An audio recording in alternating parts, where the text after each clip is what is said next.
5 topic में हमारा ये कपड़ा 2 बैग हो जाएगा, एक हो जाएगा केबिन बैग, एक हो जाएगा लगेज बैग। तो लगेज बैग में ही ज्यादातर सामान लाओगे और कपड़ा उपड़ा तो तुम लाओगे उसमें। इलेक्ट्रॉनिक सामान जो है कि लेके आने का है तो लैपटॉप ला सकते हो। हेलो गाइस, नमस्कार। और देख सकते हो कितना लोकेशन बढ़िया है। तो वेलकम टू न्यू ब्लॉग। आज के ब्लॉग में आप सभी का स्वागत है। राजू यादव रोमानिया ब्रासो से अभी फिलहाल मैं एक भाई का कमेंट आया था, उस पर ब्लॉग बनाने के चक्कर में आया हूँ बाहर ही। तो यहाँ थोड़ा सा माहौल ऐसा है कि वीडियो बनाना थोड़ा मुश्किल होता है, बहुत सोच समझ के बनाना पड़ता है, किसी को ब्लॉग में ले नहीं सकते, तो थोड़ा ध्यान रखना पड़ता है। तो चलो आज का ब्लॉग हम चालू करते हैं। क्या क्या जो रोमानिया जाए या यूरोप जाए तो उसको क्या क्या लेना चाहिए, क्या क्या नहीं लेना चाहिए, तो ऐसा कुछ बताओ कि क्या क्या लेके आ सकते। पहला काम कि कपड़ा लाना है, क्योंकि ठंडा बहुत ज्यादा पड़ता है। तो ठंडा के हिसाब से जो है कि ये देख सकते हो ऐसा कैसा दिन दिख रहा है, देख रहे हो मौसम कैसा है। अभी जून का महीना चल रहा है, मौसम ऐसा दिख रहा है। तो कपड़ा लाना बहुत जरूरी है। तो जिसमें कपड़ा में ठंडा का कपड़ा बहुत ज्यादा लाना है भाई, 2-3 सेट कपड़ा ले लो ठंडा का। और ठंडी में तो कपड़ा लाने का, ऊपर से टोपी ले लेने का, क्योंकि तुरंत आओगे तो तुम्हारे पास पैसा नहीं रहेगा। तो टोपी लेने का, क्योंकि ठंडा बहुत ज्यादा लगता है। तो टोपी पहला जरूरी है। गर्म कपड़ा जरूरी है, इनर ले लेने का, ऊपर से जैकेट ले लेने का, नीचे भी पहनने का गर्म लेने का। और जूता लेने का, गर्म जूता, जिसमें गर्म मौसम रहे, मतलब गर्म करे। ऐसा नहीं कि जूता पहन लिया और ठंडा लगता रहे तो फिर फायदा नहीं है। तो जूता ऐसा लेने का कि जूता गर्म करे। ये हो गया ठंडी का जुगाड़, ठंडी का कपड़ा। ये अपना टोपी या जूता उता जो भी हो गया, ठंडी का व्यवस्था पहले जरूरी है भाई। ये इसलिए पहले बताया मैं। 5 टॉपिक में हमारा ये कपड़ा, खाने पीने का सामान, इलेक्ट्रॉनिक सामान और हवाई बर्तन। कपड़ा हमने बता दिया। खाने का सामान में मसाला ले सकते हो, मसाले में जो जो आइटम होता है ना वो लेने का। मसाला में सब कुछ मसाला लेना, क्योंकि यहाँ आओगे तो भाई तुरंत पैसा नहीं रहेगा। तो यहाँ दुकान है, इंडियन मार्केट है, लेकिन वो जो है कि वो लोग महंगा मिलेगा, वो खरीद नहीं पाओगे तुरंत। ठीक है, एक बार जाओगे तो कम से कम 5-6 हजार का मार्केट करना पड़ेगा तुरंत। तो वहाँ तुमको खाने का पैसा मिलेगा कंपनी से, तो तुम कहाँ से लाओगे आप। तो भैया ये बात है। तो दाल लेके आने का, खाने में जो है कि मसाला और कुछ दाल, कुछ छोटा मोटा और आइटम बने, चावल बने तो ले सकते हो एक आध केजी। क्योंकि उधर से जब आओगे तो 40 केजी का जो है कि तुम्हारे पास ऑप्शन रहेगा, तो 40 केजी का तुम सामान ला सकते हो। एक चीज बताना भूल गया था, चाय पत्ती जो भी भाई आए ना, चाय पत्ती लेके आए, क्योंकि यहाँ चाय पत्ती नहीं मिलता है। इंडियन मार्केट से खरीदने जाओगे तो महंगा पड़ेगा। तुम्हारे पास 40 केजी का अगर ऑप्शन रहेगा तो एक तो ये हो जाएगा पिट्ठू बैग हो जाएगा, एक हो जाएगा केबिन बैग, एक हो जाएगा लगेज बैग। तो लगेज बैग में ही ज्यादातर सामान लाओगे और कपड़ा उपड़ा तो तुम लाओगे उसमें। दाल बता दिया, दाल भी ले लेने का और मसाला ले लेने का। इसके बाद जो है कि हमारे पास हो गया। अब बर्तन चाहिए हमें, कुछ अपने हिसाब से बर्तन लेने हैं जो रोटी बनाने का आइटम हो, जिसमें रोटी बना सकते हो, वैसा बर्तन लेना जरूरी है। तो आप समझ सकते हो रोटी बनाने में क्या लगता है, वो लाना है। कुकर नहीं मिलता है यहाँ पे, तो कुकर लेने का, कुकर लेके आने का। तो यहाँ तो कुकर नहीं मिलता है, यहाँ का सिस्टम ही नहीं है खाना बनाने का, तो कुकर मिलेगा नहीं। तो कुकर लेके आने का।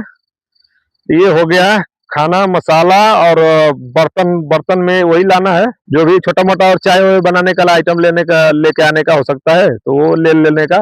दवाई के बारे में बताना भूल गया था। तो दवाई में दर्द बुखार का दवाई और पेट का दवाई और सर्दी जुकाम का दवाई लेना बहुत जरूरी है। इलेक्ट्रॉनिक सामान जो है कि लेके आने का है तो लैपटॉप ला सकते हो। तो जो अपना पिट्ठू बैग होता है ना, तुम इलेक्ट्रॉनिक सामान जो भी रखना है रख सकते हो, क्योंकि वो एयरपोर्ट पे जांच होता है। तो भाई एयरपोर्ट पे जांच होगा तो उसको चेकअप कराना पड़ेगा वहां पे। जैसे ही एयरपोर्ट पे चलोगे तो जांच कराना पड़ेगा। तो वो जांच कराओगे तो भाई उसके लिए वो पिट्ठू बैग में ही रखना पड़ता है। या तो केबिन बैग में रखो, तो केबिन बैग में रखोगे तो खोलना बांधना पड़ेगा, फिर केबिन बैग में नहीं रखता है। केबिन बैग में वो चीज रख सकते हो जो बैटरी वाला नहीं है, इलेक्ट्रॉनिक नहीं है, क्योंकि वो चेक कराना पड़ेगा, निकाल के आपको एयरपोर्ट पे चेक कराना पड़ेगा। तो वो पिट्ठू बैग में रखने का। केबिन बैग में कपड़ा ऊपर रखने का, कुछ ऐसा आइटम हो जो इलेक्ट्रॉनिक ना हो, बैटरी वाला सिस्टम ना हो, तो केबिन बैग में रख सकते हो। और मेन खाने पीना, बर्तन और सब ज्यादा फालतू का जो कपड़ा है वो सब लगेज बैग में रखने का। और जो है कि बर्तन बता दिया आप लोगों को। बर्तन में कुछ छोटा मोटा चाय पानी, जिसको जो जैसा शौक है वैसा बर्तन छोटा मोटा ले लेने का, जो तुम्हारे काम आ जाए। क्योंकि पैसा नहीं होने की वजह से जो कुछ जरूरी है वो मैं जो फील किया हूँ वो मैं तुम्हें बता देता हूँ भाई। कि ये सब लेना है तुम लोगों को। उसके बाद हो गया इलेक्ट्रॉनिक सामान, बता ही दिया कि इलेक्ट्रॉनिक में जो है वो अपना लैपटॉप, मोबाइल, ये सब सारी चीज जो है कि ये लेके आने का। तो वो पिट्ठू बैग में ही रखने का, वो उसको लगेज में रख के कोई फायदा नहीं है, तुम्हारा गुम हो गया तो सब नुकसान हो जाएगा। और उसको केबिन बैग में रख नहीं सकते, क्योंकि केबिन बैग जो है कि वो चेक नहीं होगा, तो तुम्हें वो पिट्ठू बैग में रखना पड़ेगा। तो इलेक्ट्रॉनिक सामान का जो भी लैपटॉप, वो अपना मोबाइल, चार्जर, जो भी सिस्टम है, वो सब पिट्ठू बैग में ही रखने का। ये हो गया पैसा। तो भाई कम से कम पैसा हमें चाहिए, ये मान के चलो कि इंडियन मनी 10,000 रुपया जो है कि उधर से लेके आने का। और 10,000 रुपया जब लेके आओगे तो आप जो है कि एयरपोर्ट पे कम से कम 10,000 रुपया रखो भाई, क्योंकि मैं जो ओरिजिनल चीजें हैं, ओरिजिनल बात है, वही मैं बता रहा हूँ। क्योंकि नौटंकी थोड़ा बहुत बता दूंगा, फिर आप आओगे कि किसी के भरोसे हो जाओगे, फिर दिक्कत हो जाएगा। तो भाई इतना रखो, 10,000 रुपया अपने पास रखो।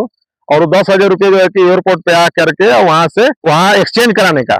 तो हम अभी रोमानिया में है ना, तो यहाँ पे यूएसडी चलता है, यूरो चलता और ब्रिटिश पाउंड और स्विस फ्रैंक चलता है, जो एयरपोर्ट पे तुम करेंसी चेंज करा सकते मनी में वहां से एक्सचेंज कराने का 10,000 रुपया, और तुम्हारे कम से कम कन्वर्ट कर लेने का।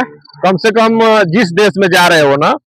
जब भी आप अपने देश से चलोगे तो उधर से एयरपोर्ट पे आकर के आप पैसा कन्वर्ट करा सकते हो। तो रोमानिया के लिए हमें यूरो या तो डॉलर में कन्वर्ट करके लेके आना पड़ता है इधर, और फिर इधर आओगे तो यहाँ के पैसा जो रोन और ली में होता है, उसमें यहाँ पे एक्सचेंज करके लोग दे देंगे। यहाँ पे रहता है ऑफिस। तो यहाँ का 500 तुम्हारे पास 500 रोन रहेगा, 500 ली भी बोलते हैं, रोन भी बोलते हैं। तो वो 500 में तुम ये अभी तो खर्चा नहीं चलेगा एक आध महीना, लेकिन वो 500 रोन में तुम जो है कि वो आराम से 20-25 दिन तक खा पी सकते हो, रह सकते हो, कोई ज्यादा दिक्कत नहीं होगा। ये मान के चलो कि अगर ली है तो 10,000 के 10 यहाँ का कम से कम 600-700 रोन तुम्हारे पास होना चाहिए। अब तुम उस हिसाब से कन्वर्ट कर लो, जिस देश में जा रहे हो वहां का रुपया क्या, मनी क्या है, उस हिसाब से पैसा पे घर पे कैलकुलेट कर लो कि महीने का खर्चा हमारा वहां पे। तो यहाँ पे 600-700 रोन लगता है। अभी अब कंपनियां दे रही है अलग अलग हिसाब से, तो 700-800, कोई 600-900 ऐसा सब मिल रहा है। तो मान के चलो कि 700-800 रुपया तो तुम्हारे 700 रोन लग जाता है। तो 700 रोन, एक रोन का 21 रुपया होता है। तो अब उस हिसाब से गुणा कर लो, 800-700 रोन गुणे वो 21 गुणा कर लो। तो उस हिसाब से पैसा लेके आने का, कि कम से कम महीने का खर्चा चले। एक महीने का खर्चा तो लेके आने का भाई, 1 या 1.5 महीने का खर्चा लेके आने का, इससे तो कम लेके आने का ही नहीं, और किसी पे भरोसा नहीं करने का, ऐसा लेके आने का। कपड़ा, खाने का सामान, इलेक्ट्रॉनिक सामान, बर्तन और पैसा, ये इतना, ये 5 चीज बहुत जरूरी है भाई। इसलिए मैंने नोट करके इसको बहुत बढ़िया से जो है कि आप लोगों को शेयर कर रहा हूँ, बता रहा हूँ कि 5 आइटम आप ये एकदम कंफर्म रखो। पहला तो इसमें पहला मतलब ध्यान रखने का है कि पहला कपड़ा और दूसरा पैसा, ये 2 चीज तो ध्यान रखो भाई। क्योंकि पैसा रहेगा तो तुम खाओगे, पियोगे, जी लोगे, और कपड़ा रहेगा तो पहन लोगे। तो 1-1.5 महीना ऐसे कट जाएगा। और खाने पीने का, बर्तन का, दाल उल मसाला का, तो मसाला हम इंडियन है या जो भी एशियन कंट्री का लोग है, तो भाई उनको मसाला चाहिए ही चाहिए, तो आप लोगों को पता है। तो पहला कपड़ा और दूसरा पैसा, और तीसरे में खाने पीने का सामान। बर्तन तो मान लो छोटा मोटा इधर चल भी जाएगा, तो मान लो चलो कोई रहेगा तो हेल्प कर देगा, थोड़ा दे देगा, तो 1 आध महीने तुम्हारा काम चल जाएगा। तो 3 चीज पे फोकस ज्यादा करना, पैसा और कपड़ा और खाने पीने में सामान जो है, मसाला और मसाला का ध्यान रखना, क्योंकि मसाला यहाँ होगा तो बहुत महंगा पड़ेगा, तुम खरीद नहीं पाओगे भाई। तो भाई आप लोगों को जो ये बात था, वो जो सच था, वही जो मैं अनुभव किया हूँ वो मैं आपके साथ शेयर कर रहा हूँ। और भाई का जो कमेंट था वो उस पे मैंने ये ब्लॉग बनाया। तो जो भी भाई ये ब्लॉग देखे, अगर आपको अच्छा लगे या जैसा भी लगे, आप कमेंट करो, बताओ हमें कि ये चीज हमें जानकारी चाहिए, ये चीज हमें चाहिए। तो हम उस हिसाब से ब्लॉग बनाएंगे और आप लोगों को शेयर करेंगे। और अगर और कुछ जानना हो, और कुछ जो भी जॉब के रिलेटेड आप लोगों को जानकारी चाहिए, उस हिसाब से बताओ। आपको ब्लॉग अच्छा लगे तो लाइक करो, और कमेंट करके बताओ कि कैसा लगा, कहाँ पे क्या चीजें हैं। तो मुझे लगता है कि मैं सारा कुछ सही सही से बताया।